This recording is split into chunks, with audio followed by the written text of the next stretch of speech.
So Big Bend National Park in Texas is known for night skies as dark as coal, where rivers carve temples like canyons in ancient limestone. But now that remote area is at the center of a fight over the Big Bend border wall project. It's a proposal by the Trump administration to construct border barriers through one of the most pristine natural landscapes in our country as part of its aggressive immigration crackdown. But the fight is now in federal court, and Texas State Senator Roland Gutierrez is one of the people leading it. The lawmaker is representing Lapon Apache advocates suing the administration for what they call steamrolling the law. Their suit argues that the project could irreversibly damage sacred land, ancient archaeological sites, and some of Texas's most precious natural resources. But Border Patrol says, well, it's not building a wall just yet, saying what people are seeing right now is survey and design work, not construction of a wall through the park, and that it's working to preserve the landscape and protect the access to visitors and local businesses and how they depend on them. Joining me now with more on his battle in Big Bend, Texas Democratic State Senator and San Antonio-based lawyer Roland Gutierrez. So, Roland, let me just first ask you, why don't you believe them when they say that this is only design work and it's not construction of a wall through the park?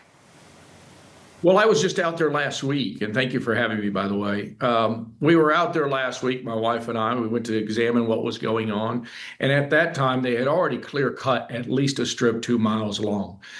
Since we left, that clear cutting has continued.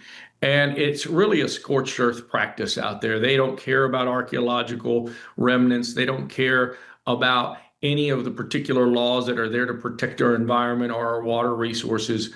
I've never seen such a ravaging of our community without being able to have the protections in place. It defies logic what's happening out there. We actually have a natural wall that you're showing in those images right now. That canyon is over 1,500 foot high. And yet this administration continues to do something that is absolutely hurting our community and actually hurting our national parkland. So then why do it? Exactly. And that's our question, because you have Republican sheriffs in the community that are saying we don't have an immigration problem. And so it seems to me that the Trump administration just thinks, well, this is our national park and we can do whatever we want. But it defies logic in a couple of different ways. Number one, the Department of Homeland Security doesn't actually, in our opinion, have control or have the authority to do this, because parks were given to the Department of the Interior. So I think that we have to start there. And that's why this case is different from every other border wall case, because it is in a national park. I think Trump thinks that he can, like he's painted the columns in the White House gold. I think he can come into federal properties and do whatever he wants with them. And we're here to say, no, there's a process. There are laws in place. You just can't wave your magic wand and do whatever you want to do with our sacred areas. So I know Democrats and Republicans they've both spoken out spoken out and said this is a bad idea. Also, this is not a very busy section of the border.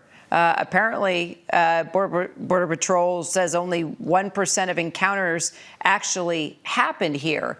So, but part of, the reason Trump won in 2024 was because of his stance on immigration. He won over a lot of Hispanic voters in border communities, promising, a safer border, fewer crossings.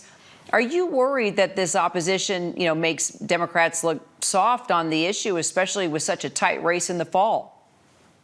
No, on the contrary. We have Republicans in this community, both in local offices and beyond.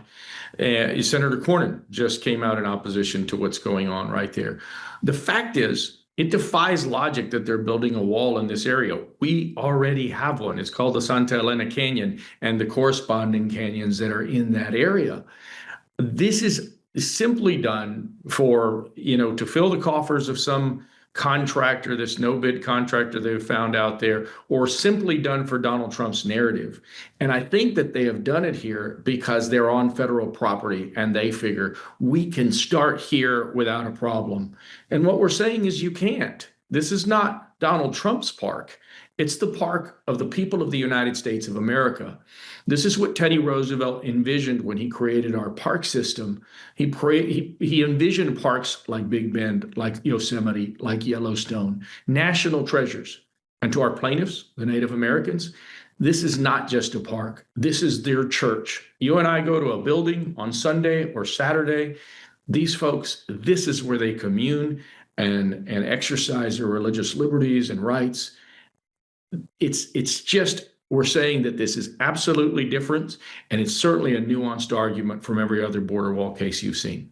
So let me ask you, Custom and Border Patrol suggested possible barriers and service roads along the border in the national park, not a wall. What do you think? Well, the funny thing is Commissioner Scott says they're automobile vehicle barriers. On the other side, there's that giant canyon you just saw. Vehicles can't get to the park for 200 miles. It's ludicrous.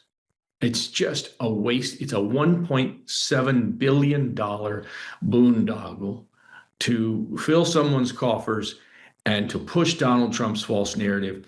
The Republican sheriff in Terrell County, which is one of the 3 counties, will tell you that this past June, 16 people were caught crossing. I want to be very clear. If you were able to get through that large canyon, you have 200 miles of desert to get through. And so this is just an impossibility for so many reasons. It's a waste of our tax dollars, absolutely. And more importantly, it's against the constitutional rights of those Native American plaintiffs and the other plaintiffs that have joined this lawsuit.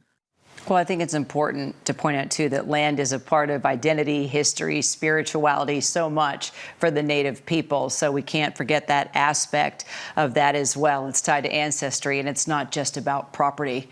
Texas State Senator Roland Gutierrez, I appreciate your time today. We'll follow the case.